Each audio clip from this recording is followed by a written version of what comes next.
Bueno, vamos a orar al Señor que nos guíe en todo lo que vamos a hacer esta noche. Señor Jesús, te damos gracias en tu nombre poderoso. Permite que esta noche, Señor, sea una noche de bendición, de aprendizaje y conocimiento. En el nombre de Jesús. Amén.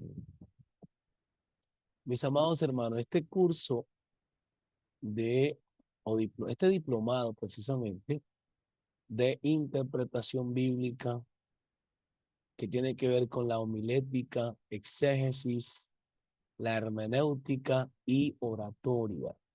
Y también estaremos viendo algo de parte de gramática castellana para hacer un buen uso de la hermenéutica. Nosotros creemos que sabemos ya interpretar muy bien los textos bíblicos y a veces no.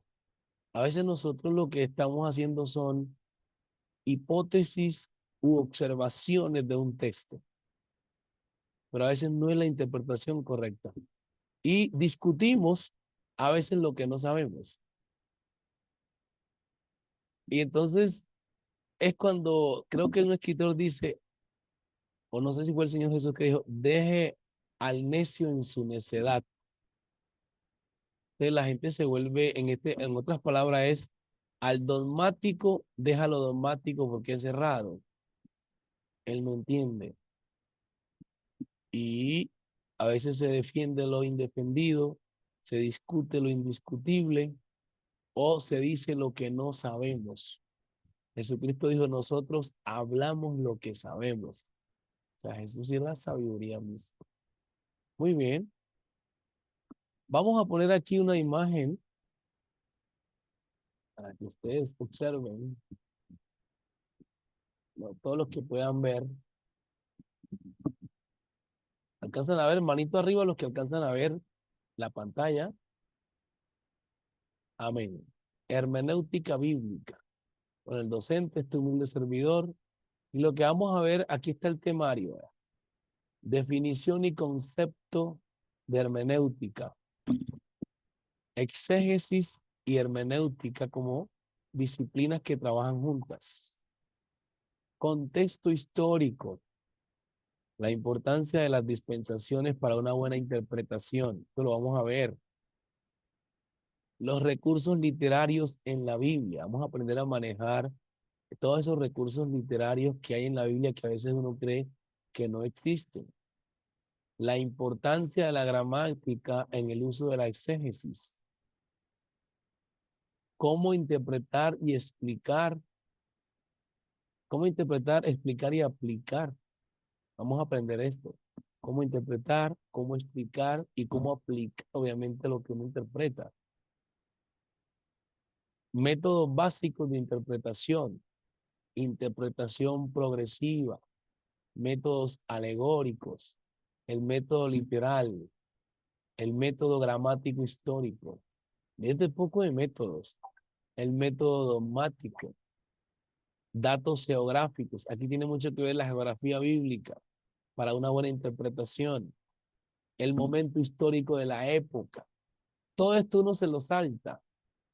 Por eso le decía que uno más bien hace hipótesis y no hace una interpretación correcta del texto. Contexto de los pasajes paralelos. Extensión del contexto. Mira, hay cosas que usted vio en el Génesis y la explicación a veces está en Apocalipsis. Eso se llama extensión de contexto.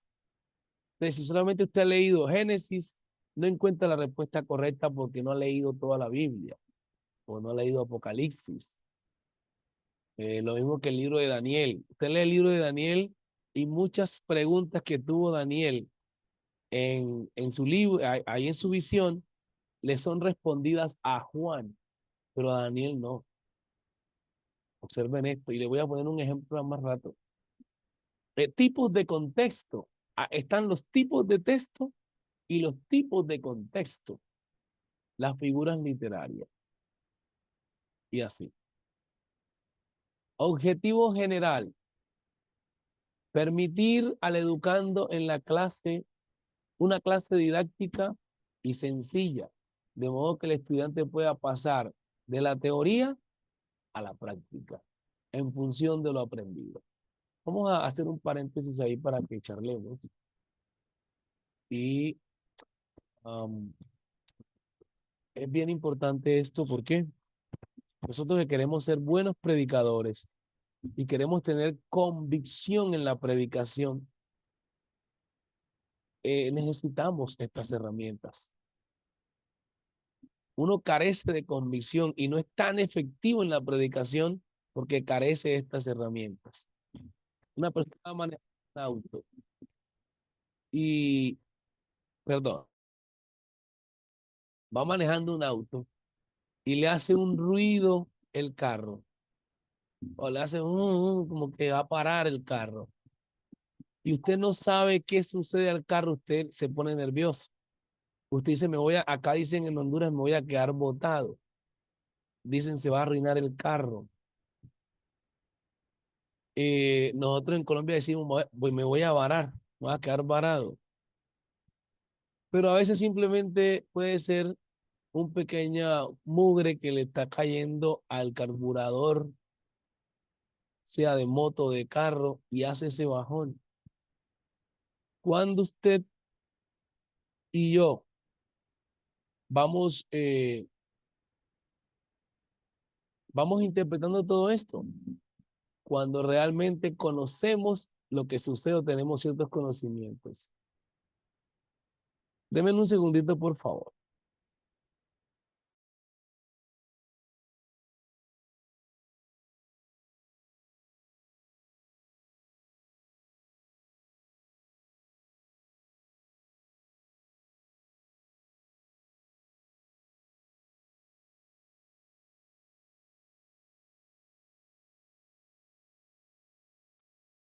Bien, así mismo es con el texto sagrado. A veces nosotros le dimos una interpretación incorrecta al texto porque no teníamos los conocimientos requeridos. Entonces, bienvenidos a este curso que les va a aportar herramientas para hacer una correcta interpretación del texto o al menos hacerle una buena exégesis. Vamos a seguir leyendo. Los hermanos que tengan su cámara encendida me van a ayudar leyendo. En este momento tengo al hermano Pedrosa. Vamos a leer acá. Voy a ponerle acá compartir. Bien, mi hermano, le damos el objetivo específico ahora.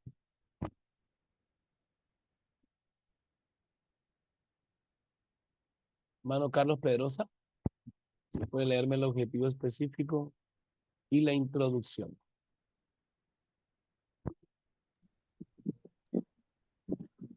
Déjeme ampliar un poquito aquí. Ajá. Objetivo específico. Al terminar el curso de hermenéutica bíblica, el educando pueda dominar con facilidad y destreza las normas y métodos de interpretación. Por consiguiente, extraer el máximo provecho al texto sagrado. La Amén. introducción. A muchos nos ha pasado que nos acercamos a un texto y quedamos en las nubes, es decir, no lo entendemos y perdemos la riqueza y bendición en el mismo. Todo esto ocurre por el desconocimiento de las herramientas exegéticas y hermenéuticas. Aunque sabemos que el Señor es quien abre el entendimiento, no podemos ser perezosos en ejercitar nuestros sentidos para que Dios use todo lo que hemos estudiado y aprendido. Amén. Gracias, mi hermano. O sea, hay personas que dicen, hermano Carlos, hermano Reinaldo y todos, a mí el Señor me lo revela todo. ¿He escuchado gente que dice así? Yo no necesito estudiar eso de teología, cosa. Eso es ciencia humana. A mí el Señor me lo revela todo. Pero vamos a ver qué dicen los apóstoles respecto. Eso es un dogmatismo de una persona, perezoso al estudiar. Vamos a leer 2 de Pedro 2:14 para que usted vea de que Dios da revelaciones a aquella persona en muchos momentos de acuerdo a las capacidades tanto intelectuales como académicas que tiene.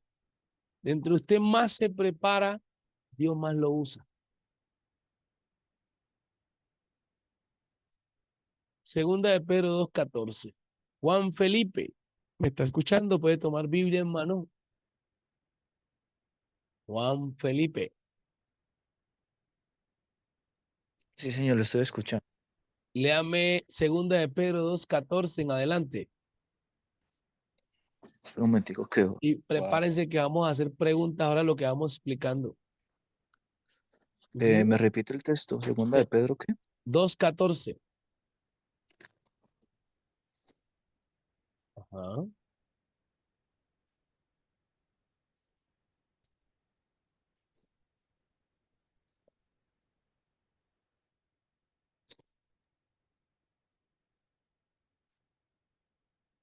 Segunda de Pedro, ¿No lo encontró? 2:14.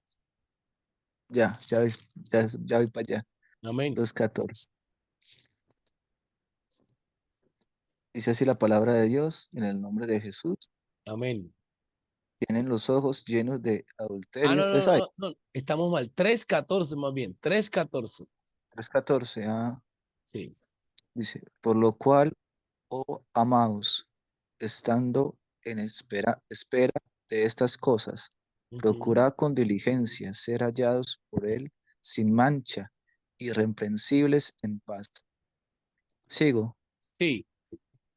Y tened entendido que la paciencia de nuestro Señor es para salvación, como también nuestro amado hermano Pablo, según la sabiduría que le ha sido dada, os ha escrito. Siga. Sí, Siga. casi en todas sus epístolas, hablando en ellas de estas cosas, entre las cuales hay algunas difíciles de entender, las cuales los indoctos inconstantes tuercen, como también las otras escrituras, para su propia perdición. Amén. Así que vosotros, Ahí, oh hasta ahí. amados, Hasta ahí, hermano. Hasta ahí. listo. Puse ese versículo para que uno hable con un dogmático. Un dogmático puede estar en su iglesia, un dogmático puede ser su pastor. ¿Qué es un dogmático? Una persona que se cierra a un concepto y no admite otro, no admite observación ni aclaración, nada. ¿Cierto? No hay que gente que dice, mire, Jesucristo es Dios y punto, eso no se discute. Bueno, eso es dogmatismo.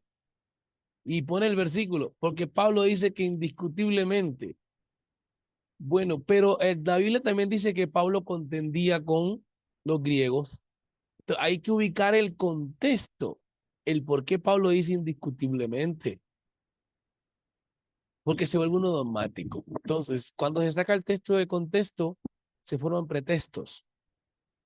Entonces, puse este pasaje para la persona que dice que no hay necesidad de adquirir herramientas para observar mejor la palabra de Dios y predicar mejor y ser más efectivo en la visión de transmitir el mensaje que le llegue a las almas que no conocen.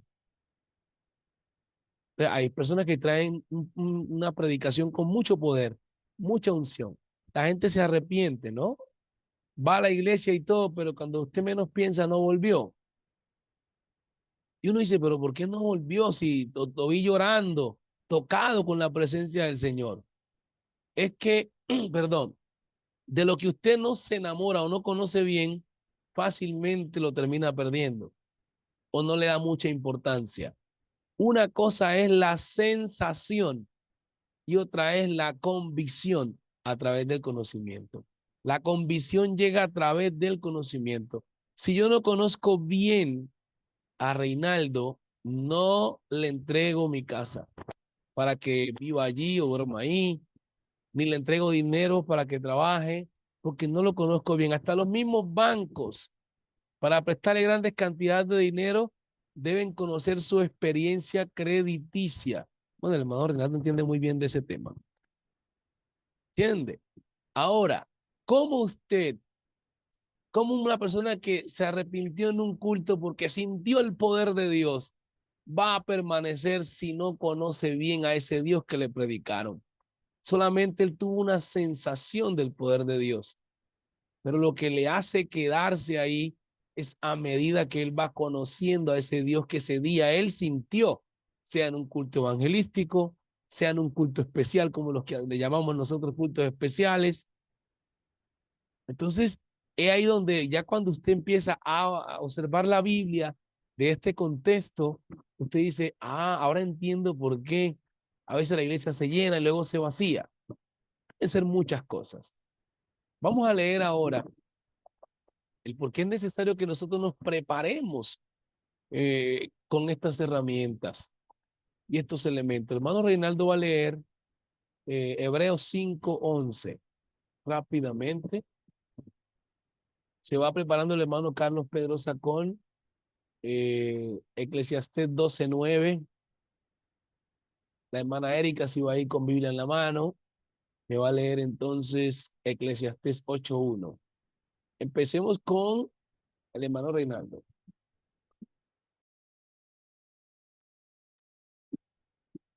Hebreos Mm. 5:11. Acerca de esto tenemos mucho que decir y difícil de explicar por cuanto os habéis hecho tardos para oír. Siga, siga mi hermano.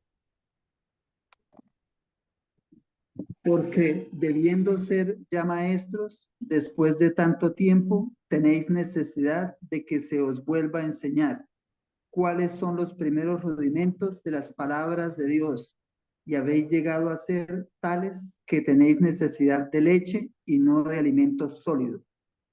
Siga. Y todo aquel que participa de la leche es inexperto en la palabra de justicia porque es niño, pero el alimento sólido es para los que han alcanzado madurez, para los que por el uso tienen los sentidos ejercitados en el discernimiento del bien y del mal. Amén. Mire qué pasaje tan bonito. Este escritor está diciendo que la persona que se tiene que estar explicando todavía la doctrina o que no la entiende bien es inexperto. Por eso es que se da cuando los pastores son bien preparados. No todo el mundo predica en la iglesia. Dependiendo del contexto de cristiano que usted tiene en su iglesia, tiene que manejar eso el pastor o líder. Ay, no me ponen a predicar. Pero si en esa iglesia tenemos hermanos que al menos se han preparado como ustedes, que ya se prepararon en teología, no se puede poner todo el tiempo. En un culto de preparación, como le llamamos, puede predicar cualquier hermano. Es más, hay cultos que son de doctrina. Ahí deben predicar hermanos que son ya, que dice Pablo, que tienen los sentidos ejercitados por el uso. Son hermanos que se comen la Biblia, que todos los días la leen, que han leído el Antiguo Testamento, el Nuevo Testamento, y lo están volviendo a leer, otros que lo están escudriñando. Una cosa es leer la Biblia y otra cosa es escudriñar la Biblia. Uno puede ser efectivo en la predicación porque la predicación tiene un poder grandísimo, pero a veces el mensaje no es entendido. Uno, porque el predicador carecía de habilidad comunicativa para expresar el pensamiento que tenía o la inspiración que Dios le había dado. Nota, usted puede tener una gran inspiración, está con la unción, pero no es que hay gente que dice, hermano, y hermano, y aleluya, aleluya, aleluya. Y uno dice, está que lo dice el hermano. Y el mensaje iba poderoso, pero el hermano no encuentra la frase. ¿Les ha pasado como predicador? No le llega la frase, pero la unción está ahí, se siente. Uno dice, uy, se está sintiendo. Y todos los que están ahí sentados están esperando que lo diga para explotar. Porque los hermanos están escuchando y van en el hilo conductor de la prédica. Y todo el mundo espera, vamos, el hermano lo va a decir. Y lo que pasó con David, que mató al gigante, porque, entonces, que lo diga, que lo diga. Y ahí se quedó. Y dice otra cosa por salir del paso y se pierde la conexión de los oyentes. Entonces, pero no es porque no había unción había. No es porque no había inspiración, inspiración había, pero carecía de habilidad comunicativa. Esto para la parte de la oratoria. Entonces Dios está diciendo en su palabra que los que por el uso tienen los sentidos ejercitados, estos ya son expertos, ya son personas que están maduros, que pueden atender casos, solucionar problemas, etc. Bien, el otro versículo, ¿a quién le tocó el otro versículo? A la hermana Erika. Amén, acá. Al hermano Carlos Pedrosa. 12:9. Sí, Sí, ajá, señor. 12:9. Vamos. Dice, y cuanto más sabio fue el predicador, tanto más enseñó sabiduría al pueblo, e hizo escuchar, e hizo escudriñar, y compuso muchos proverbios. Amén. Mire, entre más usted se prepara, más lo ponen. Si usted está en un grupo de pastores, mira, si yo estoy en un grupo de pastores y veo que el hermano Pedrosa es el que mejor enseña, o que Dios lo usa en la enseñanza, yo quiero escucharlo a él. Y es más, todo el mundo pregunta, y en esta confraternidad, ¿quién va a predicar? La gente pregunta, ¿quién va a predicar en la confraternidad? Fulano, no, hermanos, fueran puestos a fulano. ¿Escuchas eso? Oye, fueran puestos a fulano, que Dios lo usa al hombre en la enseñanza, o lo usa para esta área. Entonces, la gente, de alguna manera, tiene hay dos cosas importantes para que la unción de Dios se mueva poderosamente en un culto, y es que el pueblo tenga perspectiva del predicador. Y la segunda es que el predicador se deje usar de Dios. Son dos cosas. Mire que dice que la gente venía a Jesús para que al menos los tocara y su enfermedad huyera de su cuerpo. Había perspectiva. No era que orara, solo que al menos los tocara. Mire qué perspectiva tan poderosa. O sea, la gente creía que Jesús tenía tanto poder que con solamente tocarlos podían ser sanados. Entonces, es la perspectiva del pueblo. ¿Y eso por qué se da? Porque ya han escuchado de su fama. Ya han escuchado el testimonio de lo que es el predicador. Yo digo, aquí está intentando entrar un hermano, pero ya no lo puedo hacer porque esto ya es la clase nuestra. Bien.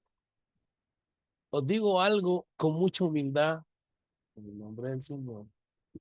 Yo asistí a la central de Buenaventura, Colombia, y prediqué en muchos lugares sin ser pastor, sin ser pastor.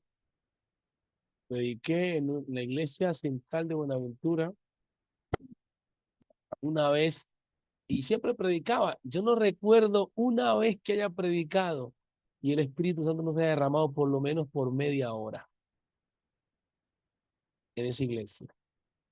Y yo decía, pero es que no llevaba ni 10 minutos, ni 5 minutos predicando y se derramaba el Espíritu Santo. Yo reconocía que era la perspectiva que había en los hermanos de este humilde servidor. O sea, mire que a veces la gente dice, no, que la gente se pone fanático. No, no, no. Es perspectiva. Va a predicar el hermano fulano y hay gente que empieza a hablar en lenguas. ¿Ya ha visto eso? Y hay gente que empieza a danzar y, uy, Dios mío, no, están emocionados. Eso es emoción. No es emoción. Es la perspectiva que tienen del predicador. No, hermano Renato, si Dios lo usa, por ejemplo, en la enseñanza, cuando dice, va a predicar el hermano Renato, todo el mundo ya saca su libreta. La gente empieza a sacar papel y lápiz, porque saben que el hermano transmite unos conocimientos que generan base cristiana. Entonces son perspectivas. Y todo se da porque el cristiano se ha preparado. Cuanto más sabio fue el hermano Carlos Pedrosa, más enseñó. Y hace que la gente vaya a escudriñar.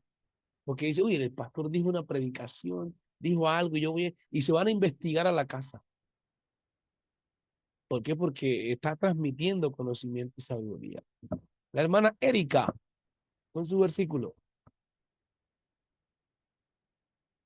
Usted me hubiera dado Eclesiastés, es el que yo iba El suyo, a... el suyo es 12:9, el del hermano era 12:9, El suyo es 8:1. 8:1, ok, amén.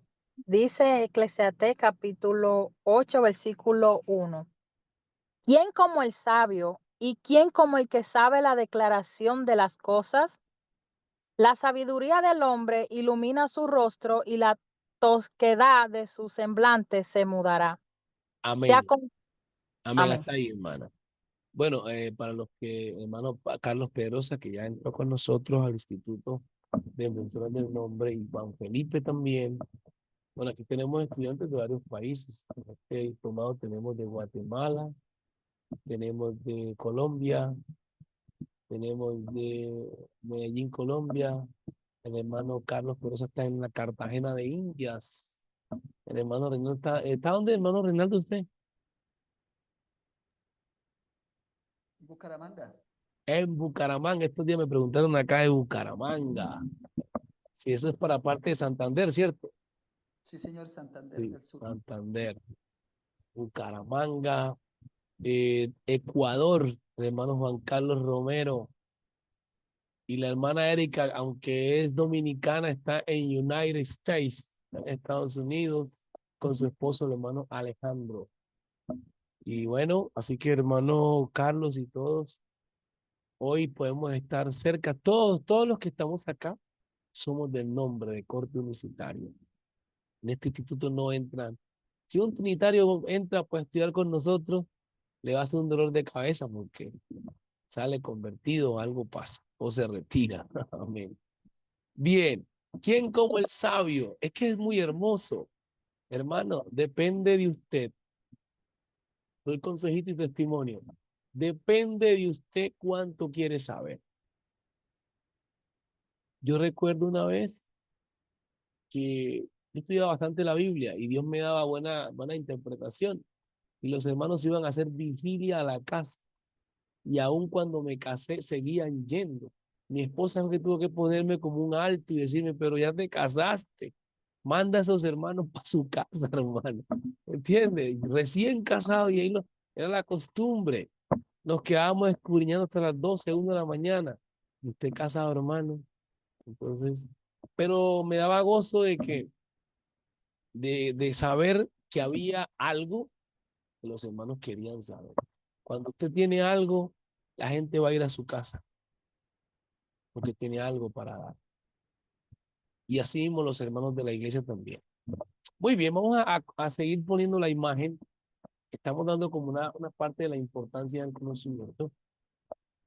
En esta primera lección aprenderemos la importancia de la exégesis y hermenéutica como herramientas y disciplinas que Dios usa. Oiga esto, herramientas y disciplinas que Dios usa. O sea, no es que las ponemos por encima de la revelación de Dios, no.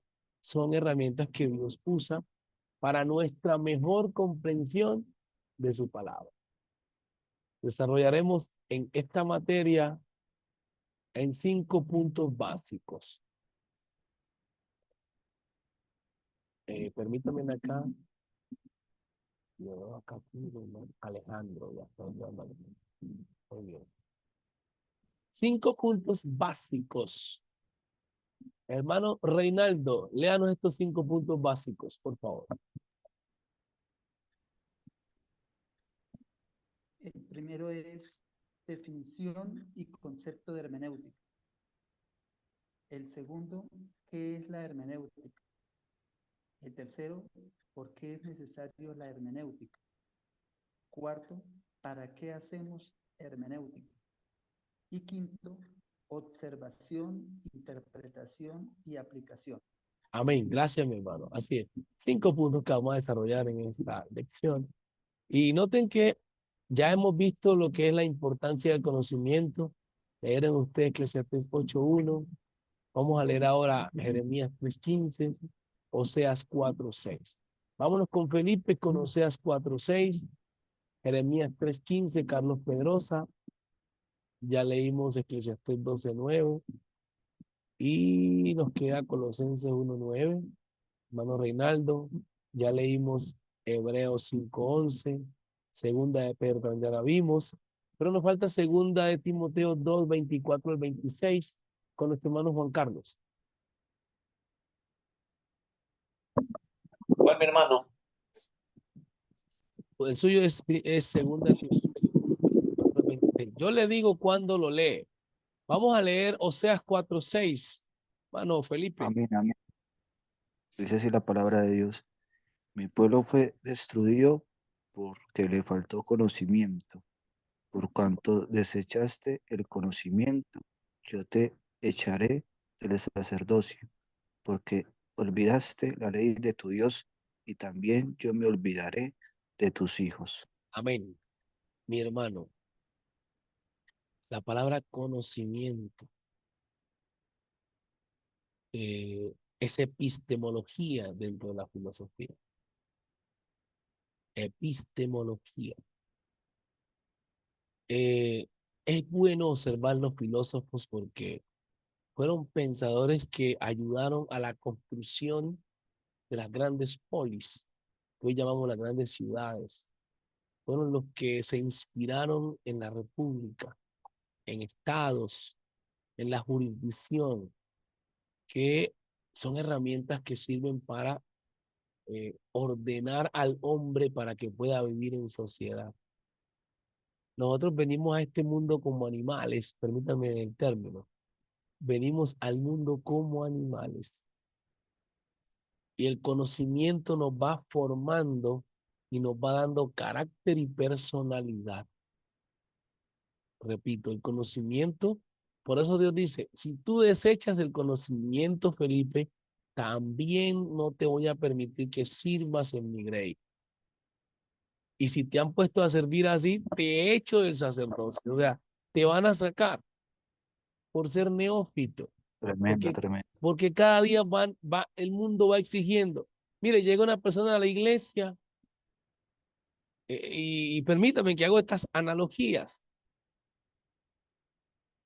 Dentro de la iglesia hubo un pastor del Salvador que le estaba ayudando yo y como decimos en Colombia, pues me hizo trampa. Se cogió un dinero, le pagué pasaporte, que me mandara dinero para sacar el pasaporte de los hijos y venirse aquí a Honduras a trabajar conmigo. Le pagué alquiler de la casa para que viviera, le daba para la comida, solo para que predicara. Y se me terminó llevando un grupo como de 8. Porque había un joven como de unos 20 años que él venía con esa vehemencia. Por eso cuando uno ya tiene experiencia, no traga entero. Sí, el muchacho, ¿para qué? Es muy bueno, pero yo le decía, primeramente, se capacita para poder salir al... ¿Tiene el ministerio? Sí, lo tiene. Se le ve que tiene, pero está recién convertido. Está recién convertido. Y lo persuadió el pastor y se lo llevó. Las mismas personas que venían al culto, que nosotros invitábamos, que eran una célula, se los llevaban allá. Y se me acerca un señor de ese y me dice, mire, esta gente se fueron de su iglesia. Y yo estuve en un culto de ellos y ese hermano se enredó en una prédica que quedó en vergüenza. Esta persona no va a la iglesia, solamente fue un día un culto. Pero son personas que analizan. Y yo le dije, no, mi hermano, usted se fuera quedado con el pastor Maxi. Usted ya había aprendido a predicar porque usted no sabe predicar. Mire, eso es terrible que le diga un inconverso a usted. Hoy en día no están asistiendo a ninguna iglesia. ¿Por qué? Porque la gente hoy en día, aunque no va a la iglesia, no traga entero, ¿no? Porque tienen la internet. La gente ve los predicadores en la internet, en Facebook, y esos predicadores, tanto dominicanos como de otros lados, tienen una exégesis y hermenéutica increíble. Y pues obviamente van a decir, no, a esta persona como que le falta esto, aquello, y vienen otros y nos van diezmando la iglesia, se nos van persuadiendo. Entonces el Señor dice, no deseches el conocimiento. Así que les felicito a ustedes por prepararse. Hermano Carlos Pedrosa, mire el consejo que el Señor le da a uno, al líder, al pastor. Lea, Jeremías 3:15. Y os daré pastores según mi corazón, que os apaciente en conciencia y con inteligencia. Amén. ¿Se da cuenta?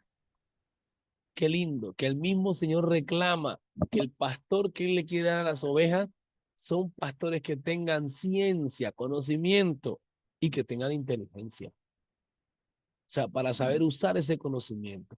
Lo que están adquiriendo ustedes ahorita se llama ciencia, pero tienen que usar esta ciencia con conocimiento, o sea, con inteligencia, perdón, con inteligencia, porque el conocimiento sin inteligencia mata, destruye, sencillamente. ¿Qué otro versículo, hermano Juan Carlos? Ajá. ¿Qué versículo me dijo mi hermano? Segunda de Timoteo 2:24 al 26. Ujú.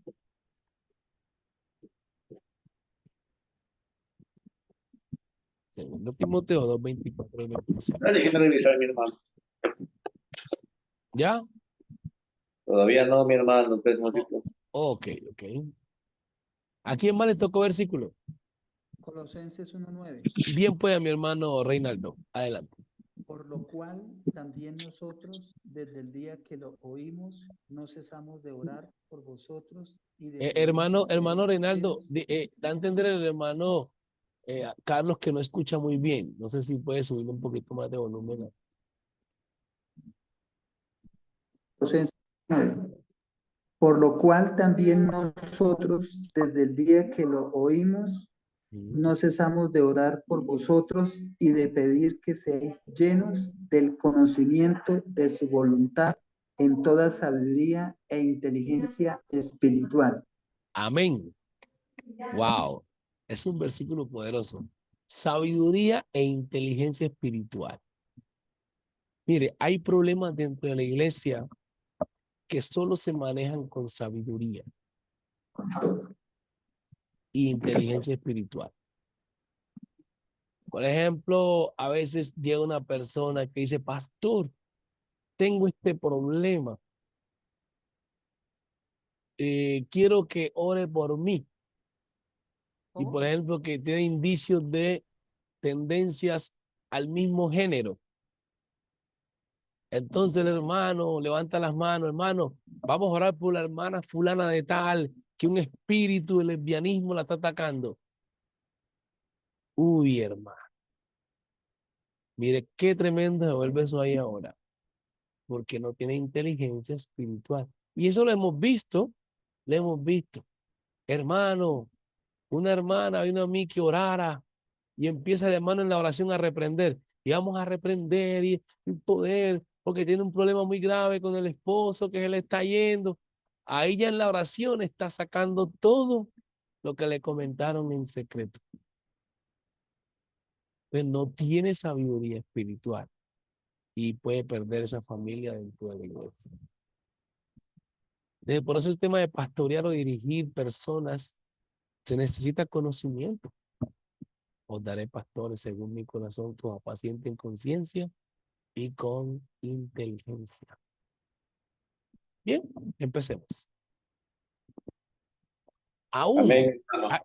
hermano Juan Carlos, Segunda de Timoteo 2:24 al 26.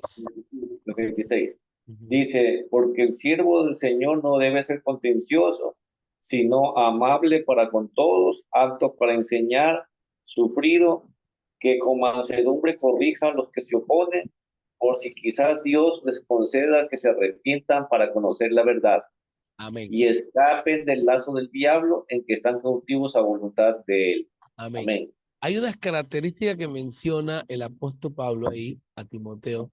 Primero, que no sea contencioso. Hay hermanos que se ponen a pelear por una doctrina, aún del nombre, a pelear por un versículo que yo lo entiendo así, que yo lo entiendo acá. Mi Amén. hermano Maxi, disculpe una Amén. preguntita ahí. Ajá. Tengo yo una duda que siempre me ronda por la cabeza. Amén. Siempre los hermanos hablan sobre la defensa de la fe y sacan, pues, por ejemplo, el apóstol Pablo, como el discutir y todo eso. Y con eso se sustentan en los famosos debates. cuando uno va a debatir con un contrincante, por decirlo así, una persona que sea testigo de Jehová, mormón, trinitario, que es lo más usual, siempre comienza, yo me he dado cuenta que siempre la persona opuesta, el 90% que lo yo he escuchado, comienza con ya atacar, como decir, eso es una herejía, comienzan a subir, a caldearse en los ánimos, y comenzamos ya con groserías, malas actitudes, ya uno se da cuenta.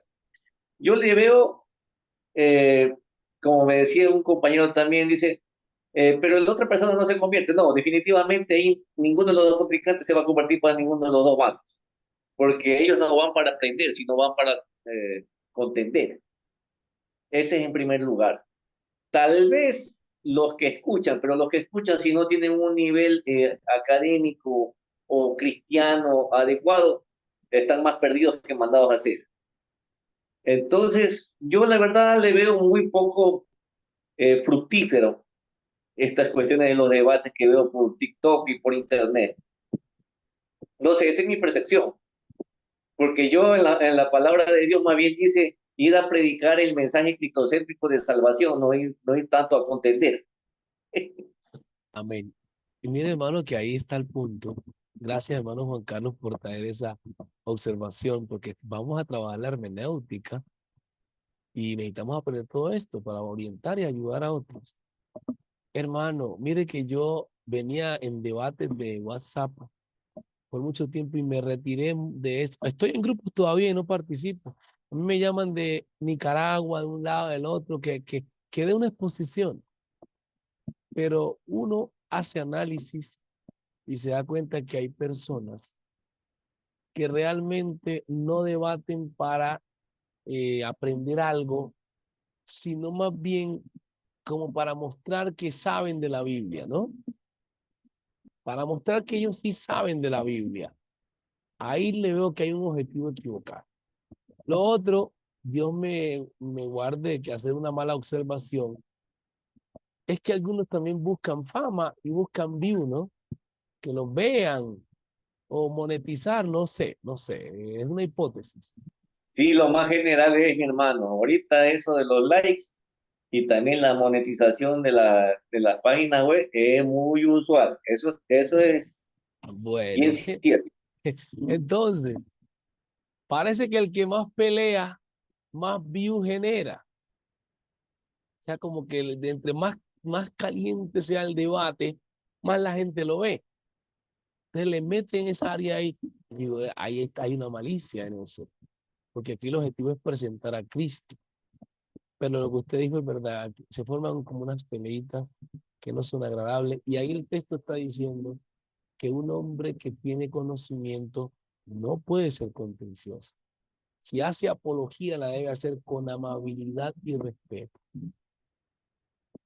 Yo le doy la gloria y la honra a Dios que estoy en un grupo, digamos, de puros académicos. Se llama Doctrina y Apologética. Ahí está Sergio, el hermano Sergio, Pastor Sergio, está en ese grupo. Y ahí no expone cualquiera. Hay tipos que son teólogos de alto rango.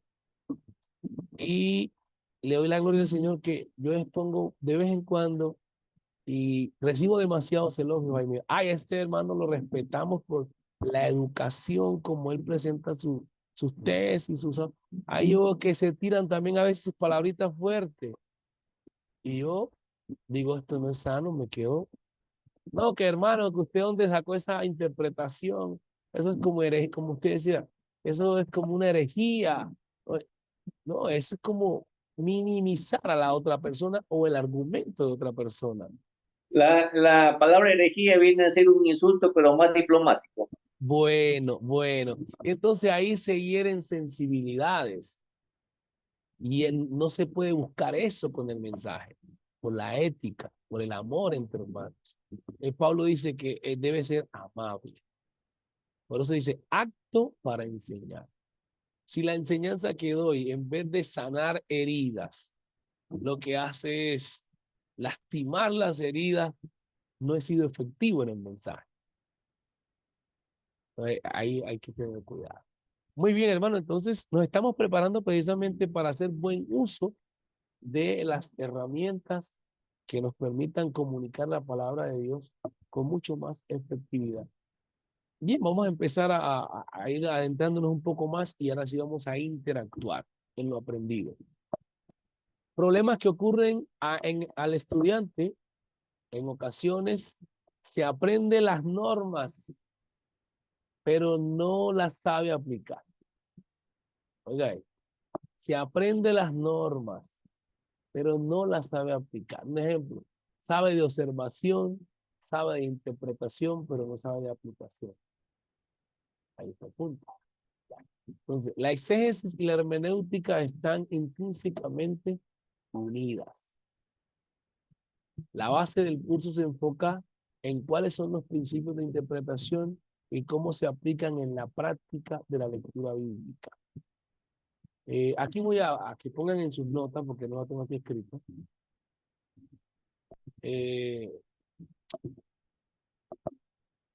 Observaciones importantes. Escriba ahí, observaciones importantes a la hora de hacer exégesis. Recuerden que la exégesis y la hermenéutica son dos disciplinas que trabajan juntas, tomadas de la mano.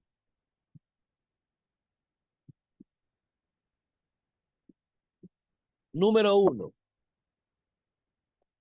Lea el Antiguo y Nuevo Testamento. Lea el Antiguo y Nuevo Testamento. O sea, si usted no conoce bien el Antiguo Testamento, empieza a conocerlo. Y también el Nuevo. Se empiece a leer, vuelva a ser un lector. Para ser un buen exégeta, tiene que volverse un gran lector. Número 2. Estudie a los profetas canónicos y no canónicos. ¿Entienden esa palabra? Profetas canónicos y no canónicos. Hermano Felipe. Señor. ¿Entiende esa palabra? Profetas canónicos y no canónicos. Canónicos son los que están en el canon bíblico, ¿no? En la Biblia. Ajá. Ajá. Y no canónicos que no están, pues, sí, no están en la Biblia, ¿no? Bueno, dijiste media buena. Media Sí. buena. Bueno, está bien, está bien. Está bien. Hasta quedaste el 50% del cielo. Pero bien, bien, bien. Bueno. Porque dijiste la mitad. Son las dos, ¿no? La primera, los profetas canónicos que están en la Biblia, ¿no? Que están en el canon, ¿no? Los no canónicos. Hermano Carlos Pedrosa, respóndame esa pregunta. ¿Qué son profetas canónicos y no canónicos? O sea, son puntos que tenemos que tener en cuenta a la hora de empezar a hacer exégesis. Miren lo delicado que es esto. Les voy a mencionar algunos puntos que ustedes van a decir, oye, mi hermano, yo no sabía que esto era así. O sea, que hemos estado estudiando la Biblia mal. No, simplemente que no lo habíamos estado estudiando con disciplina. Hermano. Carlos Pedrosa, prenda su micrófono. ¿Me repite, hermano, qué dijo? La pregunta es, ¿qué son profetas canónicos y no canónicos? Bueno, hay que mirar lo que es canon, ¿no? Entonces, mirando de ese contexto, el canon era donde aprobaban, por así decir, el contenido de un escritor. Si tenía o no tenía dicho escrito inspiración divina.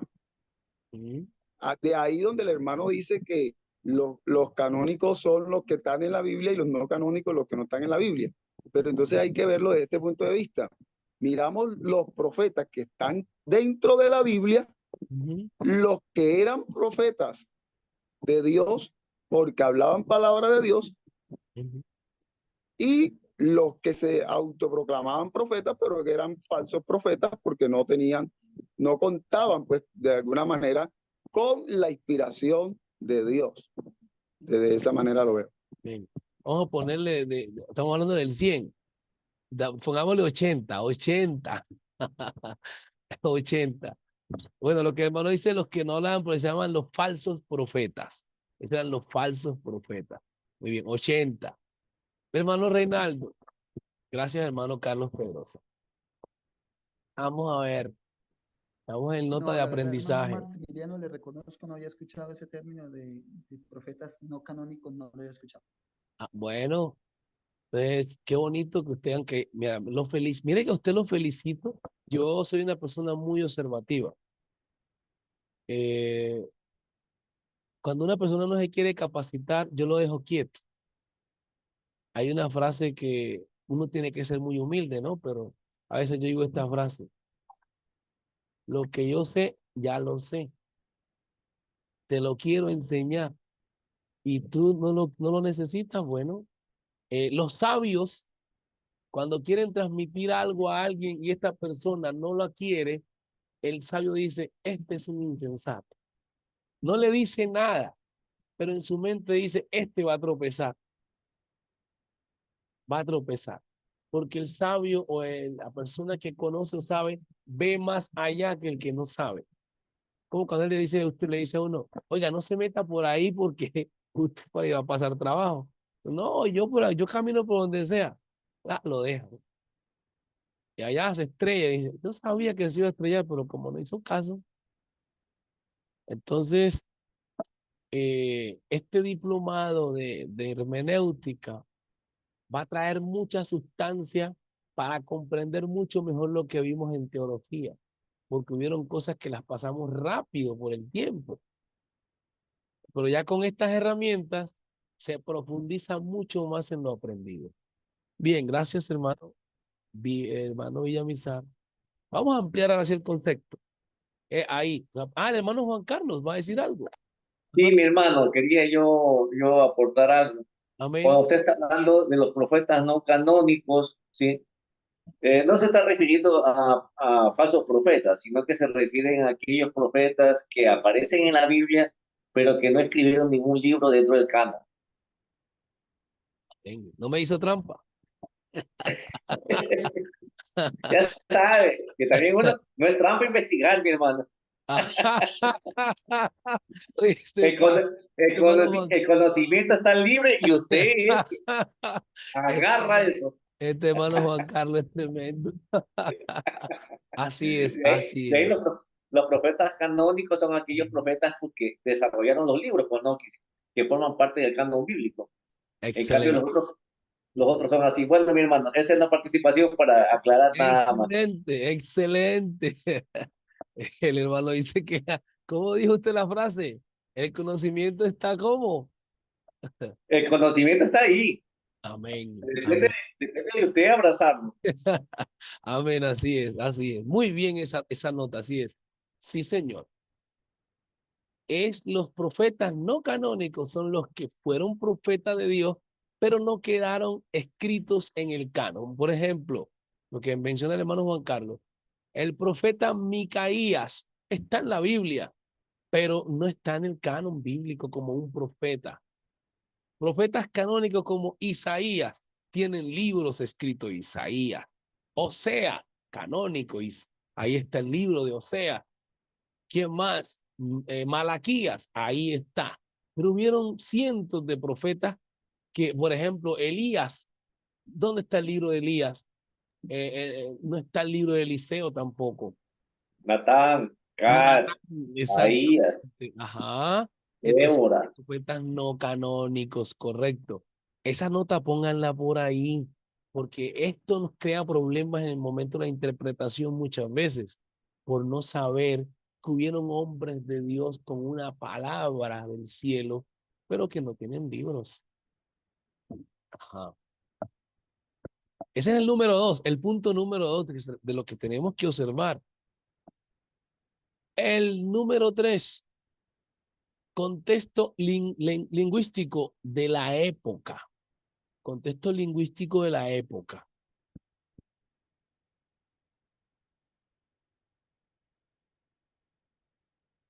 Ejemplo, perdón, ejemplo.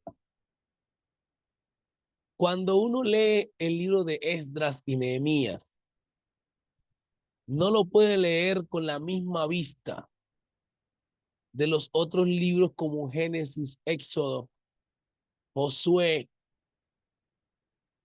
Jueces, no. Perdón, ¿por qué?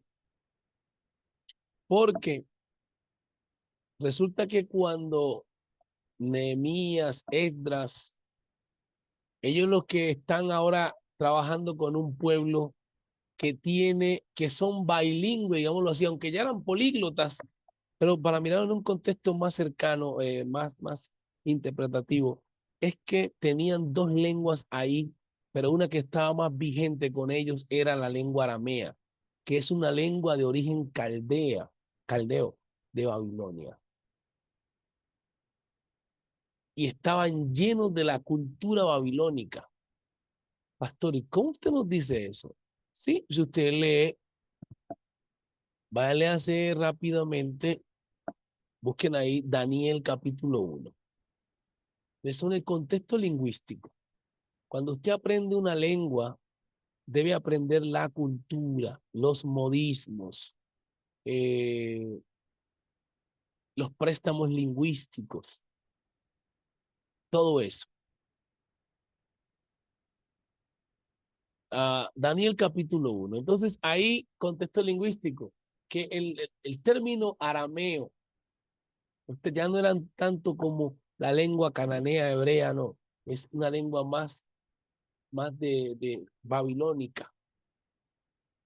Y ahí uno tiene que mirar que hay politeísmo en Babilonia. Lea, hermano Carlos. Daniel 1, Sí, ¿1 qué? Desde el 1. Tres en adelante. 1, 3 en adelante.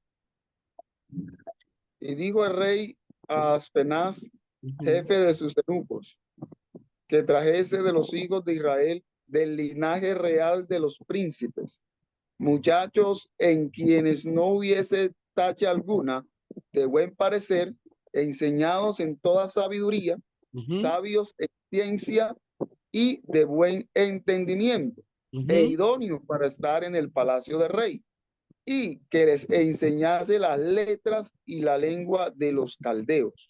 Ahí, ¿se dio cuenta? Esta es una perlita importante. Entonces, si uno no maneja contexto histórico, va leyendo por leer. Entonces uno dice, oye, pero ¿cómo así que entonces cuando hay los problemas que la gente dice, bueno, ¿qué es que hablaban? ¿Cómo es que la Biblia se escribe en hebreo, arameo y griego? Bueno, ahí viene la trascendencia histórica, porque el pueblo fue abrazando culturas y lenguas. Entonces, cuando una persona aprende una lengua, tiende con el tiempo a olvidarse de algunas cosas de la lengua materna, porque el cerebro, la parte psíquica, la psicocognitiva sería la palabra más correcta. La parte psicocognitiva es que si usted se va a Estados Unidos y lleva 5 años estudiando la lengua, se va culturizando, que ya empieza a pensar como gringo, aunque usted es hispano, de Colombia, donde sea, y hay términos que se le olvidan. Por ejemplo, cuando fui a Venezuela estuve nomás 2 años y hubieron términos que se me escaparon, y cuando volví a Colombia tuve que como rescatar algunos, no se le olvida todo, pero empieza a escapársele algunos términos. ¿Por qué? Porque tiene que intentar hablar como hablan allá. Miren que hay una palabra en inglés para usted decir que le presten el baño. Bueno, el hermano se desconectó, el hermano que está en Estados Unidos. Para usted decir que le presten el baño, le dicen, ¿puedo tener tu baño? Puedo tener tu baño. Miren esa palabra. Yo puedo tener tu baño, hermano Juan Carlos. ¿Y cómo así yo puedo tener mi baño? Y eso se traduce al español, me presta el baño. Miren la gran diferencia de esa gramática a la gramática del castellano. Muy diferente. Entonces, si en este caso el hermano Juan Carlos fuera a traducir la Biblia del idioma inglés al español, literalmente tendría que poner puedo tener tu año. Eso se llama transliteración. Ese ya está más o menos como la traducción del Google Translate, Bueno, ajá. que le Entonces, traduce medio un poquito como que piedras a veces. bueno, exactamente, mi hermano. Entonces, lo que quiero decir es que cuando la gente dice, bueno, hermano, pero nosotros sí podemos usar la Biblia Reina Valera, que hubieron cambios.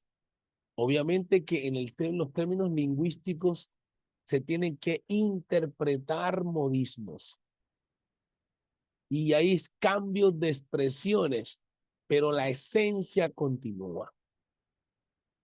Mi hermano, no sé si ahí cabría la pena decir algo Ujú. de que, por ejemplo, antes la gente a veces desconoce los tipos de traducciones bíblicas. Por ejemplo, la Reina Valera es una traducción literal. Ujú. Sencillamente coge cada palabra del idioma original, sea este hebreo o sea griego, y lo va haciendo la transcripción al idioma específico, en este caso en español que estamos hablando nosotros, Ajá. pero no le da el significado actual, por decirlo así, como hace, por ejemplo, las traducciones de tipo dinámicas, Ujú. que es, ejemplo, la Reina Valera, la nueva versión internacional, la NBI, en Ujú. ciertas cosas, por ejemplo, ellos más se encargan de la parte del significado, más que de la parte literal. El Ujú. problema es una cosa, que por ejemplo, cuando uno recién comienza como cristiano nuevamente, es aconsejable ver la Reina Valera en 1960, ¿ya? Porque está estrictamente más apegada a los escritos hebreos y griegos originales. Pero, por ejemplo, cuando ya el cristiano ha avanzado un poco más, se recomienda otro tipo de Biblia que no sea literal, sino sea dinámica. ¿Por qué? Porque hay ciertas cosas que son un poco más claras en la dinámica, por lo que trata de no pasar tanto la literalidad de las palabras, sino el significado actual. Un ejemplo, cuando dice Esaú, Esaú creo entró a las cuevas y dice, y se cubrió los pies. Uno no entiende y uno dice, bueno, se acostó a dormir. Eso pasa en la Reina Valera contemporánea, pero si usted investiga el mismo versículo en de este tipo de traducciones dinámicas, cualquiera que sea, usted se va a dar cuenta que dice, Esaú entró a la cueva, hizo sus necesidades. Bien. Entonces vemos que la gran diferencia que hay entre una traducción literal como Reina Valera y una traducción dinámica como puede ser la NBI. Ahora, aquí hay un pero. La dinámica tiene un problemita que también a veces incluye el pensamiento del teólogo que hace la traducción. Y si esta persona tiene un dogma, por ejemplo, como usualmente es trinitario, influye en la traducción de la dinámica. Por ejemplo, ese es el problema que tiene la NBI cuando dice, en este sentido, nosotros hablamos en la Reina Valera de la diestra de Dios. Si Ujú. usted va a la dinámica NBI, ya no dice diestra, sino que directamente dice a la derecha de Dios. Ujú. O sea, ya ellos, la persona que hace la interpretación de este tipo de Biblia dinámica, ya está haciendo, implantando su criterio Amén. dogmático. Ya no le da la posibilidad de que sea el poder de Dios, como dice la palabra diestra, que puede tener dos ramificaciones, sino que automáticamente le asigna lateralidad, Así es. porque él cree en lo que es la Trinidad. Entonces le está dando paso a ese dogma.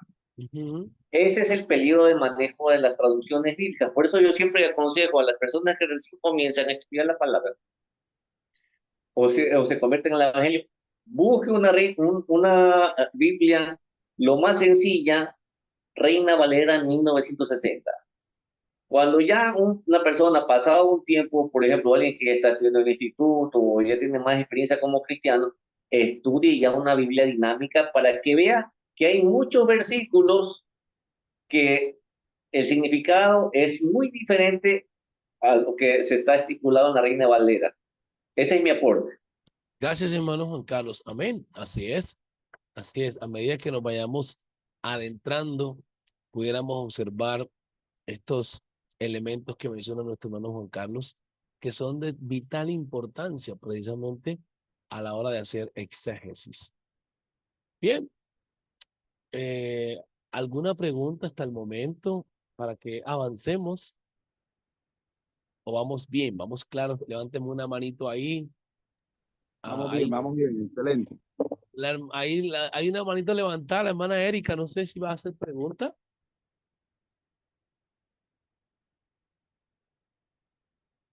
¿O todo está bien? Bien, vamos entonces a poner nuevamente la pantalla para ir definiendo. Bien, vamos a leer. Leamos aquí, hermano Reinaldo. Vamos al concepto de hermenéutica.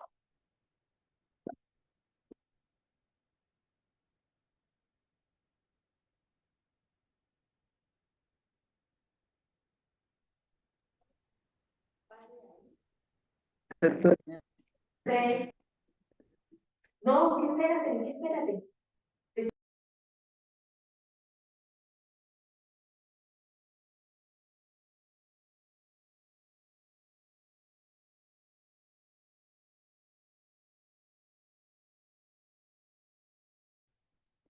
La hermenéutica es tanto ciencia como arte y está estrechamente unida a la exégesis.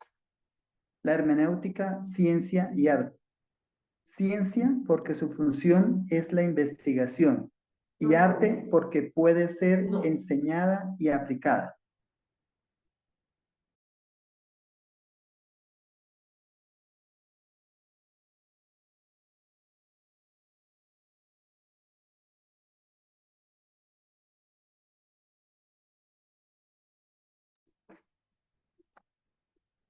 ¿Cómo nos damos cuenta que conocemos las normas hermenéuticas o de interpretación? Cuando sabemos usarlas y aplicarlas. ¿Qué es lo más recomendable? Es necesario que como norma de interpretación veamos la exégesis y la hermenéutica como disciplinas que van juntas. Ellas en el fondo no son independientes, sino que trabajan juntas. O sea, la exégesis investiga el texto y lo examina. Y la hermenéutica explica el diagnóstico de lo investigado.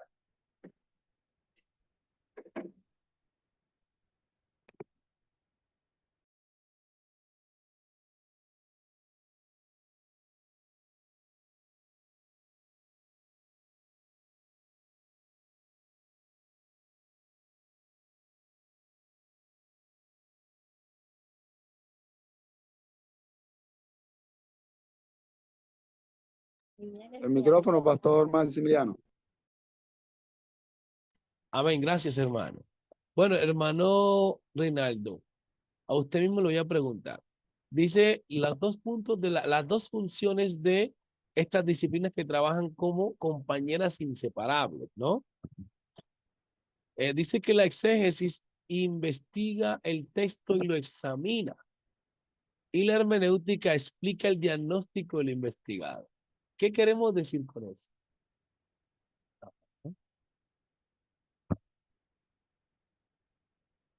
Deme su punto de vista, lo que haya entendido.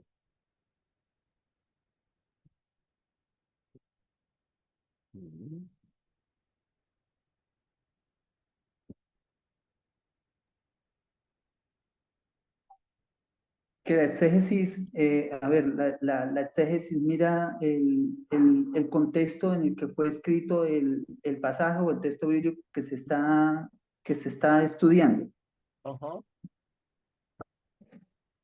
Y la hermenéutica le da, le da la interpretación, o sea, basado en la cultura donde fue escrito, quién lo escribió, todo el contexto cultural e histórico que rodea al texto. Y la hermenéutica lo que hace es darle la interpretación correcta tomando como base la exégesis. Es lo que entiendo. Amén. Amén, hermano. Amén, así es. Gracias. Sigamos en el objetivo específico que era que el educando pudiera pasar de la teoría a la práctica, ¿no? Y aquí lo que el hermano está tratando de hacer ahorita es ya su práctica después de la teoría. Vamos a poner un pasaje bíblico para que intentemos hacer ello. Vamos a San Juan capítulo 9.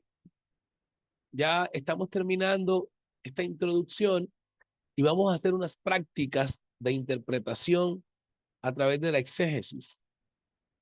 La exégesis lo que hace es investiga el texto y lo examina, da su diagnóstico. Me quedaron unos puntos por mencionar en los que se necesita para este trabajo, ¿no? Vamos a... Carolina Blandón me está escuchando. Carolina Blandón. No sé si me escucha.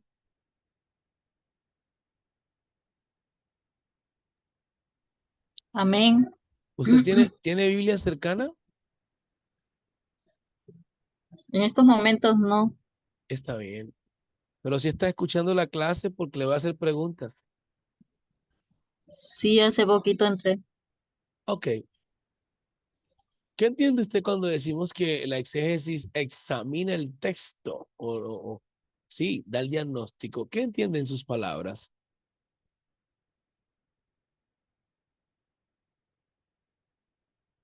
Ajá. Perdón. Carolina Blandón.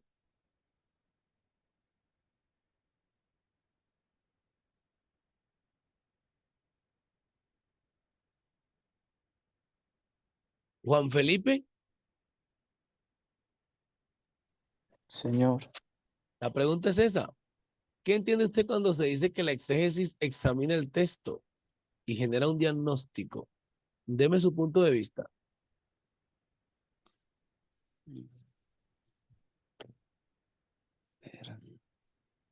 Y si no tiene punto de vista, no se preocupe, que vamos a explicar ahora. No se me viene nada. No se Muy me bien, viene. muy bien. Se va a necesitar mucho. Mire, ¿cuántos de los que están aquí han preparado una prédica? Levanten un dedito, alguna señal, pónganme por ahí. Los que han preparado una prédica. A ver, Yo. una señal, una señal. El hermano Reinaldo. Vamos a ver quién más. ¿Quién más? ¡Hey, hermano Felipe! ¿El hermano Juan Carlos no ha predicado en la iglesia? Sí. Hermano Alejandro, Erika, ¿han predicado o no? Señales, así sea en un devocional.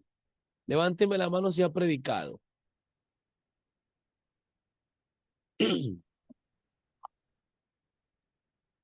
Bueno, Vamos a entrar, hermano, vamos a entrar al área de la definición de la homilética ahorita. vamos a la exégesis, vamos a la exégesis y hermenéutica. Ajá. Bien. Recuerden que nosotros hemos sido perezosos. Lo que el hermano mencionó ahorita, el hermano Juan Carlos, es la homilética, obviamente, que es la que prepara los sermones. Pero antes de la homilética se tiene que hacer exégesis. No hay homilética sin exégesis y hermenéutica. Si hace homilética sin exégesis y hermenéutica, se llaman mensajes improvisados. ¿Qué quiere decir? Lo que yo opino, lo que se me vino a la cabeza, ¿no? Pero no es la predicación de una manera coherente. Vamos allá. San Juan 9. ¿Cómo, hermana? Hermana Erika. Disculpe, si yo lo estoy escuchando, lo que pasa es que como la iglesia hay a una hora y llegamos hace ratico, por eso no quería que le molestara la bulla. Ok, amén, amén, amén. Está bien. Muy bien, hermana, gracias. Vamos a leer San Juan 9:1. ¿Tiene la Biblia en la mano, hermana Erika? San Juan 9:1. Digan ahí yo. Hagan al menos el gesto, no prendan el micrófono, yo lo veo cuando hablan. Digan yo me voy a comer la Biblia. Toca hacer eso, toca hacer eso. Sí, señor. Hágale, hermana Erika, ahora sí, San Juan 9. Prenda micrófono y me lee San Juan 9. Pongan mucha atención que vamos a empezar a trabajar la exégesis. Ahí me escuchan. Ahí la escucho, sí. Ah, perfecto. San Juan 9:1. Sí. Ok.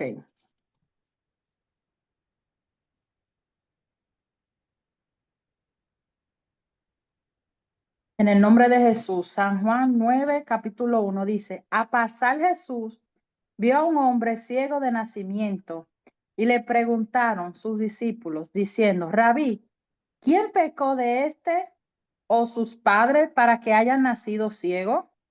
Respondió Jesús, no es que pecó este ni sus padres, sino para que las obras de Dios se manifieste en él. Perdón.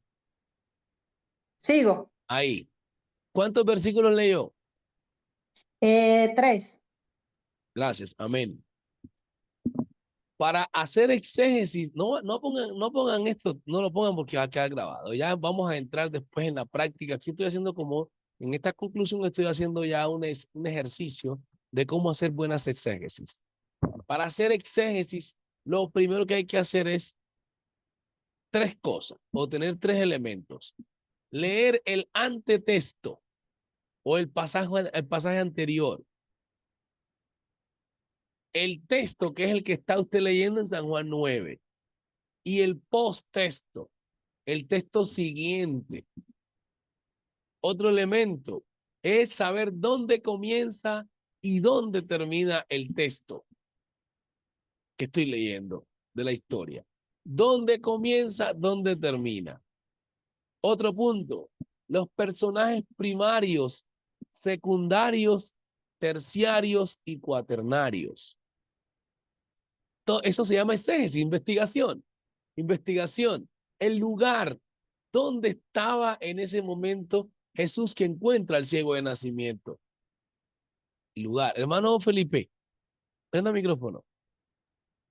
El exégesis es como, pues, es como, sí, lo veo así, como la sopa, como la comida, llamémoslo así todo. Bueno, a Y la usted hermenéutica es como Ajá. el para qué, el por qué, eso, y es Sí. Digamos que la exégesis te como el dice, texto, el por contexto. ejemplo, si usted va a hacer un sancocho, la exégesis te está preguntando, ¿qué le vas a echar a esa comida? Eso es la exégesis. Cuidadito, te olvidas de la sal, los tomates, la papa, el plátano. Eso es exégesis. Como, ¿dónde ocurrió? ¿A quién le ocurrió? ¿Por qué le ocurrió? ¿A qué hora? ¿En qué Y ahora que momento?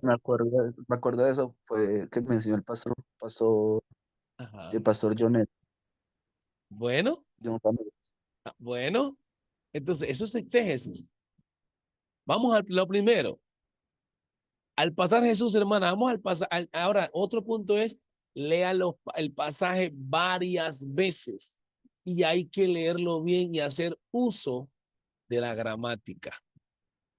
Hacer uso de la gramática, que es el arte de hablar y escribir correctamente. Hay que atender a las comas. ¿Entiende? Dicen que alguien salvó a una persona de un juicio por el buen uso de una coma. Ejemplo, decía, no me acuerdo bien la narrativa, pero era como que iban a condenar a una persona y él dice, de acuerdo a lo antes dicho, dice el juez, no debería ser condenado. No recuerdo bien la narrativa, pero se usaba, había que poner la coma. Y el otro dice, de acuerdo a esto, debería ser condenado. No lo puedo mencionar ahora porque no me recuerdo bien, pero la he dicho en otros momentos. Entonces, una coma puede salvar de la muerte a alguien. Y así sucesivamente. Ahora, en la lectura debe ser bien hecha Entonces usted la hace una y otra vez. Porque mire el versículo de 1 Pedro 3:21. La fonética. El bautismo que corresponde a esto ahora no salva. A veces nosotros en Colombia hablamos así, que nos comemos una S, y en varios lados también la gente la come. ¿Sí ve? A veces nosotros no íbamos, pero dicen no íbamos, nos íbamos, ¿cierto? Pero podemos decirlo por costumbrismo, nosotros no íbamos. Entonces, al comernos la S, cambia el sentido, problema fonético. Entonces, en la Biblia cuando se lee, a veces nosotros vemos otras letras que no están en el verso que estamos leyendo y se le agregamos o suponemos que dice eso. ¿Les ha pasado? Y lo decimos. Suponemos que eso dice. Resulta que no dice. Usted lee de nuevo y dice, uy, leí mal, no estaba bien. Entonces dice, el bautismo que corresponde a esto ahora no salva. No, dice con S, nos salva. El que lee que no Esa, salva, dice el bautismo no salva. Amén. mi hermano Maxi, ya eso, lo que usted dice, la anulación de la letra S en ese versículo, esa es la típica de la Biblia de los Testigos de Jehová. Bueno, ajá. Ya, yo también he leído ese verso. Algo que yo quería también aportar que es muy importante en la cuestión de la exégesis bíblica es el contexto histórico, Sí, señor. Sí, señor. porque hay que ver que la Biblia es un libro ancestral, por decirlo así, que tiene miles de años. Amén. Así que las cosas han cambiado, las palabras tienen otro significado en la semántica y en fin. Entonces, si no ponemos en contexto las cosas, por ejemplo, se puede sacar en las prédicas, unas predicaciones que más bien uno puede decir piedras. Entonces hay que tener mucho cuidado. Por ejemplo, hay gente que predica, eh, que dice que prefiero servir a Dios antes que a los hombres y con eso ya y no quieren trabajar porque quieren sacar de contexto de que prefieren mejor estar 100% en la iglesia y no quieren hacer las labores seculares o quieren pedir permiso cada rato para estar en la iglesia y las cosas no son así porque sacan fuera de contexto. ¿A qué se refería ese versículo? Ese versículo se refería que en ese tiempo era el emperador en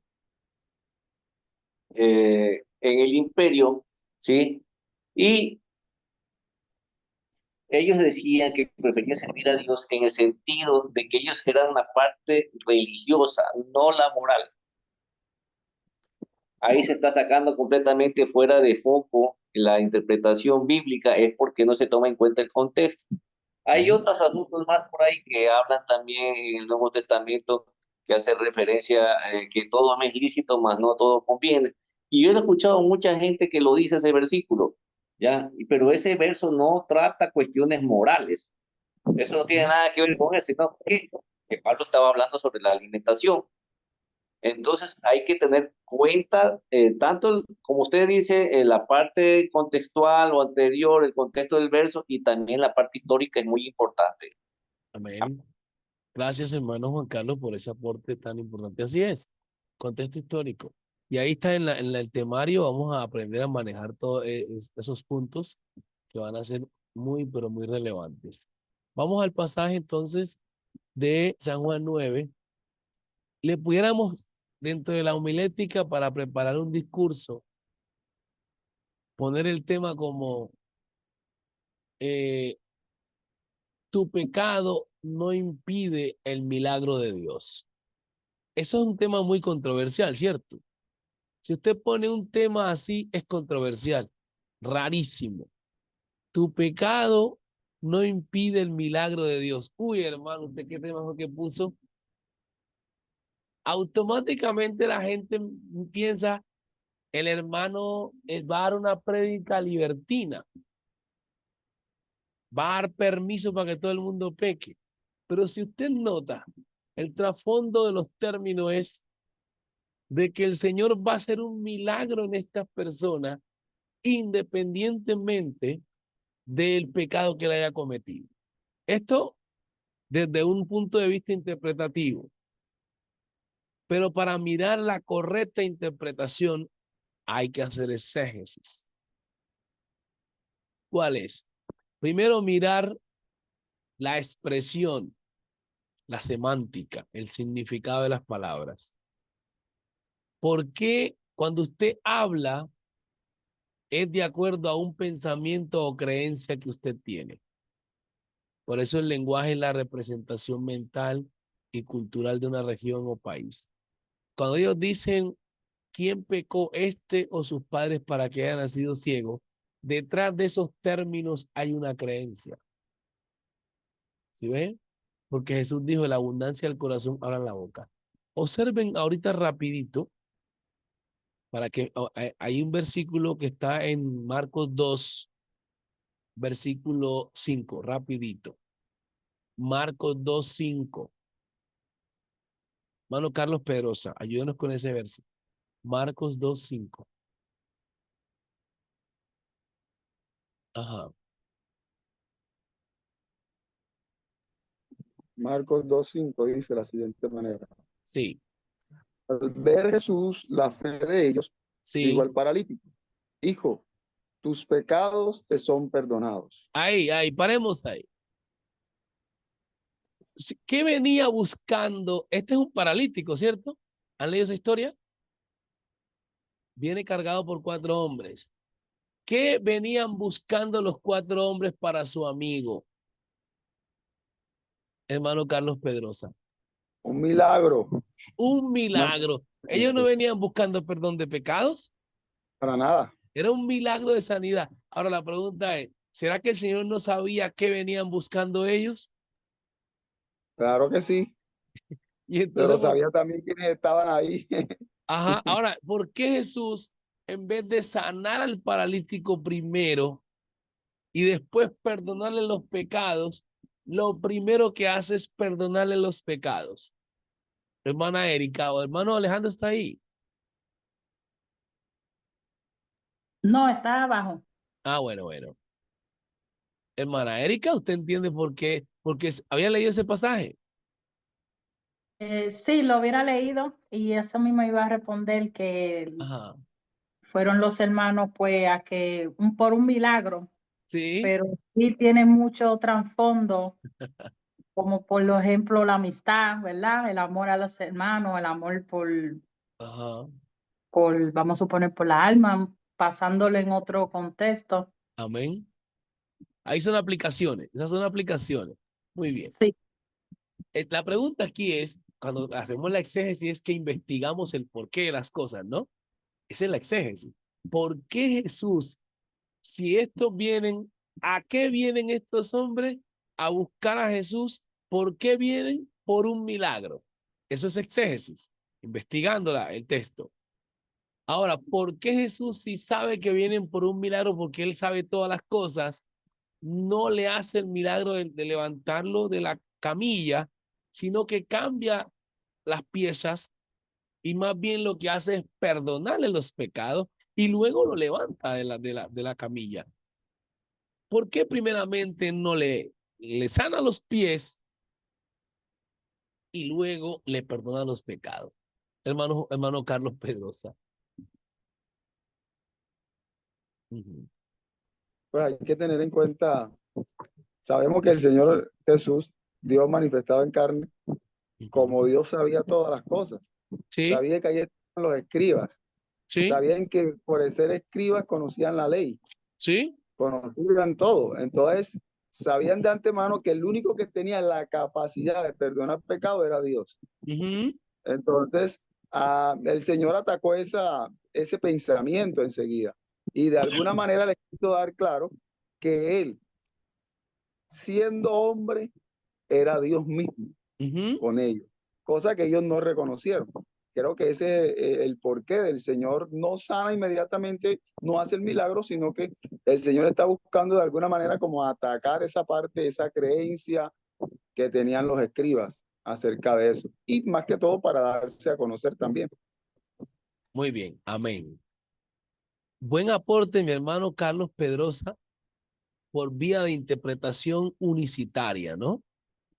Por vía de interpretación unicitaria. Ahora vamos a la exégesis concreta de lo que pasa aquí en este cuadro. Son dos cuadros. Píntelos en su libreta. El cuadro de una parálisis y el cuadro del capítulo 9 de una ceguera. Ambos tienen un problema de salud física. Ambos. Pero ¿por qué tomé este cuadro? Para poder explicar que los que preguntan acá también están rodeados de judíos y escribas. En los mismos escenarios están las escuelas religiosas. ¿Qué es lo que sucede? Cuando ellos preguntan quién pecó este o sus padres, vamos a la parte psicocognitiva, que la gente habla de lo que cree. Es que estos judíos creían, de acuerdo a lo que enseñaban los escribas y fariseos, que si una persona nacía con ese tipo de defecto, era porque era un pecado generacional o un pecado de él mismo. A eso están las maldiciones que aparecen en Deuteronomio. Dice que si desobedecieres te alcanzarán estas maldiciones de generación en generación. ¿Oye? Ahora, el Señor, como sabe que esta es la creencia que ellos tienen, le dice al paralítico, si lo que lo tiene de causa a efecto, si lo que tiene el paralítico, según la creencia de los fariseos, a este hombre paralítico es su pecado, lo primero que hay que quitarle para que camine, ¿qué es? El pecado. Pero como dijo el hermano Pedrosa, eso no lo puede hacer nadie sino Dios. Entonces la evidencia es que si el paralítico se pone de pie, es porque los pecados le han sido perdonados. Entonces el Señor le dice, hijo, tus pecados te son perdonados. Entonces ellos dicen, pero este Señor es un blasfemo. Nadie perdona pecados sino Dios. Entonces dice, bueno, les voy a demostrar que soy Dios. Levántese. Y al levantarse, pues se quedan atónitos. Dice, wow, este es Dios. Solo que ellos se endurecieron por no aceptar, porque automáticamente dijeron, jamás hemos visto tal cosa. Esto es una cosa extraordinaria. Esto no lo hace nadie. Somos conscientes que este hombre estaba paralítico por el pecado. Y si se levantó es porque los pecados le fueron perdonados. Este es Dios. Pero la Biblia misma dice que el Señor permitió la ceguera, ¿no? A estos para revelarnos a nosotros hoy. Entonces, esto es como para traer lo que se llama la exégesis, la investigación del porqué de las cosas. Y aquí estamos haciendo el diagnóstico. Ya dimos el diagnóstico. La creencia de estos judíos era que la persona que nacía con un problema de salud física era por causa del pecado. Vamos ahora a San Juan 9. Ahí está la causa y el efecto. Señor, ¿quién pecó, este o sus padres, para que haya nacido ciego? Esta era la creencia. Hermano Max, tengo una pregunta ahí. Amén. Por ejemplo, en ese caso que estamos estudiando de la creencia que tenían en esos dos escenarios de los milagros, ¿cómo yo investigo al interior del texto que esa era la creencia? ¿Qué material puedo utilizar para basarme en eso? O sea, amén. La ley judía, desde el Deuteronomio y Éxodo. Deuteronomio y Éxodo. E incluso Levítico también. Aunque Levítico se aleja un poquito más a las prácticas religiosas, pero también hay orden ahí. En Éxodo y Deuteronomio. Éxodo, Deuteronomio. Deuteronomio dice que ahí encuentra un título que dice las maldiciones y las bendiciones en esos pasajes. Textualmente lo dice. Ahora bien, vamos a otro pasaje, rapidito.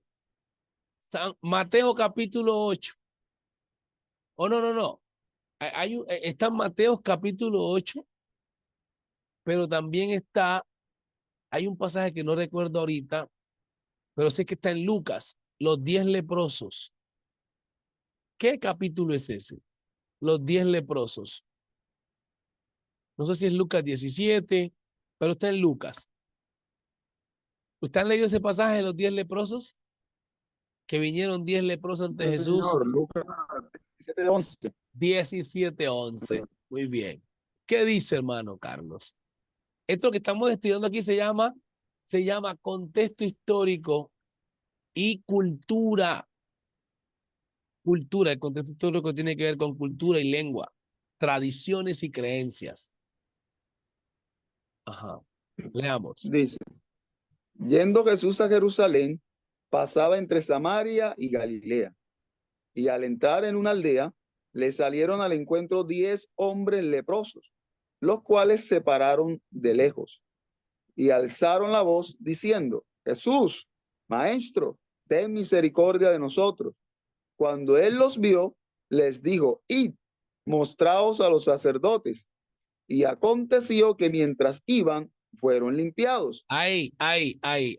Gracias. Ustedes sí tienen que leerlo todo cuando vayan a preparar una prédica o algo, leerlo todo. Nuestro hermano dice, ¿en qué material se apoya? También hay un librito que se llama Cultura Judía. Un librito, Cultura Judía. Ese libro de cultura judía aprende sus creencias, comportamientos, ética, todo eso en ese librito. Bien. Y por el libro de Levítico, mire, la gente saca todos esos libros que seculares, los sacan con obviamente los ejemplos de la Biblia. Hay que leer el Pentateuco completo. En el Pentateuco es la mini Biblia. El Pentateuco es la mini Biblia. Para mí, el Génesis es también una Biblia en miniatura. Todo el libro de Génesis.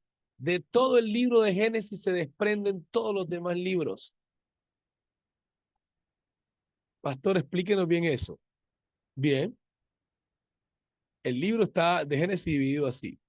Adán y sus hijos. Hasta el capítulo 5. En el capítulo 6 cambia la escena con el patriarca Noé y sus hijos. Hablando rápidamente. Después desaparece Noé de escena. Ahí está Nimrod en el capítulo 11 de Génesis. Y ahí dejamos un contexto histórico para investigar amplio. Pero tomamos un personaje protagonista que es Abraham. Y ya de Abraham, pues aparece Isaac y Jacob. Miren cómo va el libro de Génesis. En Jacob aparece la nación de Israel. Y la nación de Israel es que va a jugar el papel importante tanto de los jueces, aparece Josué, que es la continuación de Moisés, pero aparecen los jueces, ¿cierto? Dejamos a los jueces y llegamos ahora a Ruth. Es una historia como fantástica. La palabra fantástica porque me parece maravillosa, porque la palabra fantástica se puede malinterpretar como algo ficticio, ¿no? Pero lo digo fantástica por lo rica en literatura. Y ahora viene de Ruth y vos aparece Isaí, ¿cierto? Y Isaí al rey David. Ahí aparece también pues Saúl, Salomón, Roboán, Jeroboán. Y a partir de ahí se divide el reino. Y ahí todo lo que vamos a ver es los profetas que aparecen dándole mensaje a estos dos reinos. Reino del norte, reino del sur.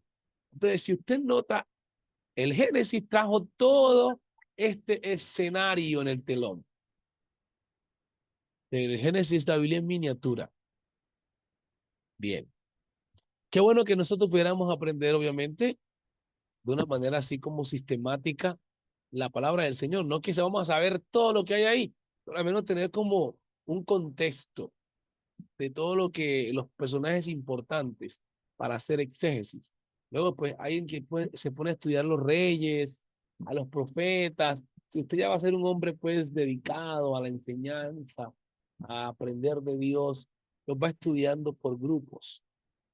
Voy a estudiar los profetas del norte, a estudiar los profetas del sur, los va clasificando. Voy a estudiar los reyes del norte, los reyes del sur, y así sucesivamente. Bien. ¿Por qué? ¿Por qué?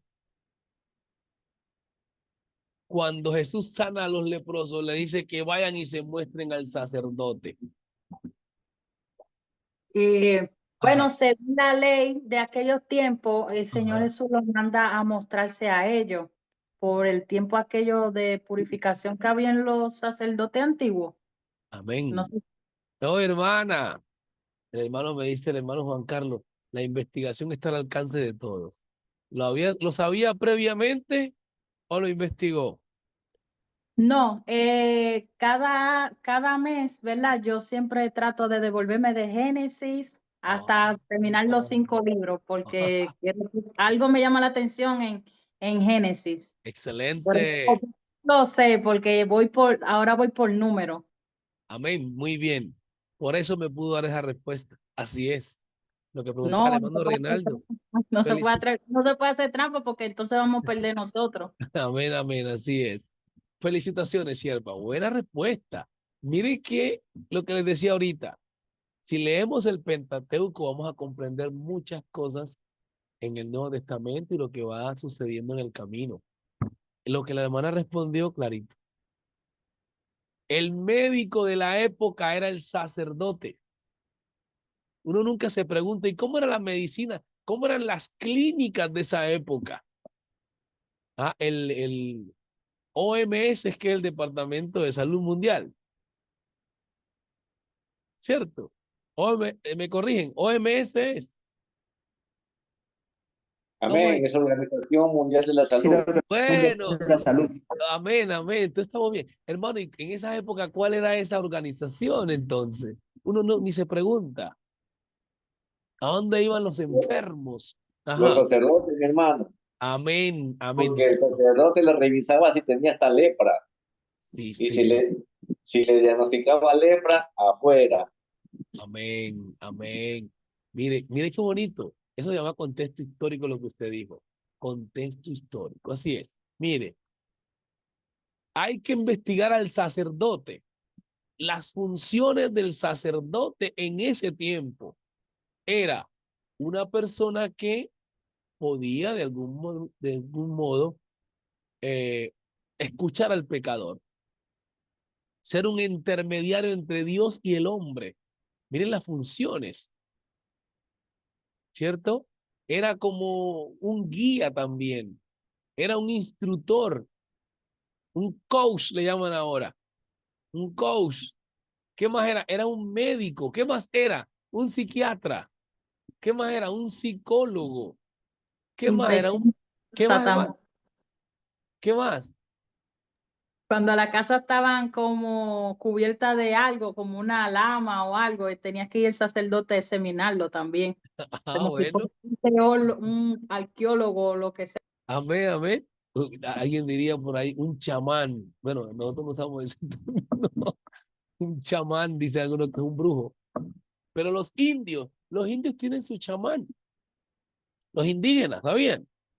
Tienen como la matrona o el líder de ellos, que es el que, y la gente va y se cura, no sé cómo, pero la gente posen sus hierbas, sus cosas y curan la gente. Tradiciones eso. Entonces el sacerdote era un hombre que era botánico, sabía de las hierbas que curaban a la gente y los curaba.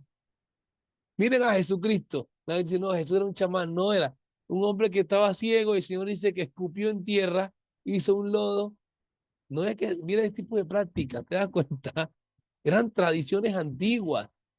Escupió en tierra.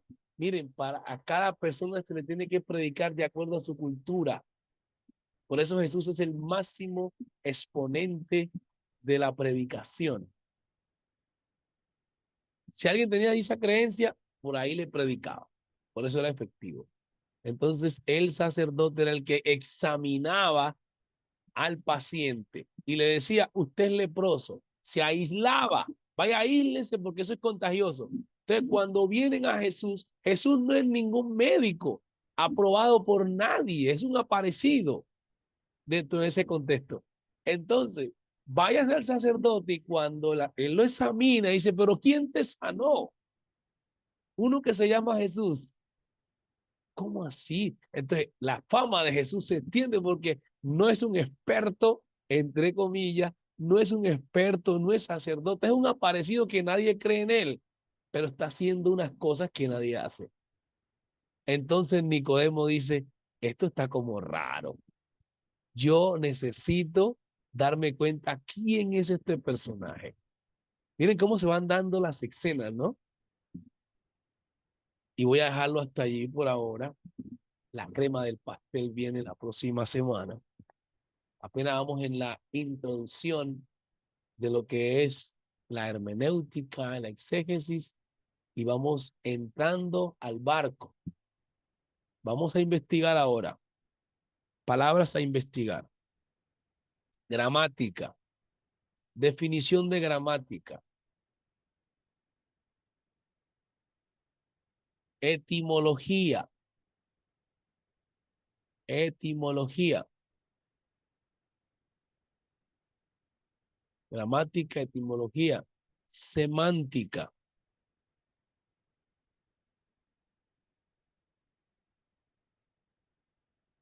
Fonología. Si se le escapó una, me dicen. Como dijo lo último, fonología. Fonología. Ajá. Bien, yo las escribo. La primera es gramática.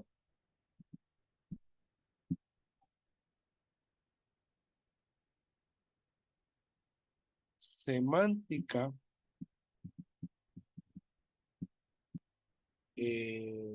Etimología.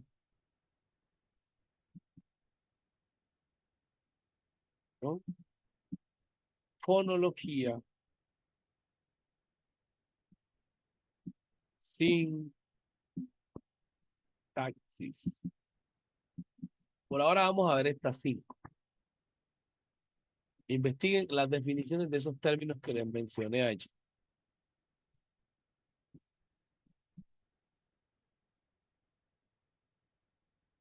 Y bien,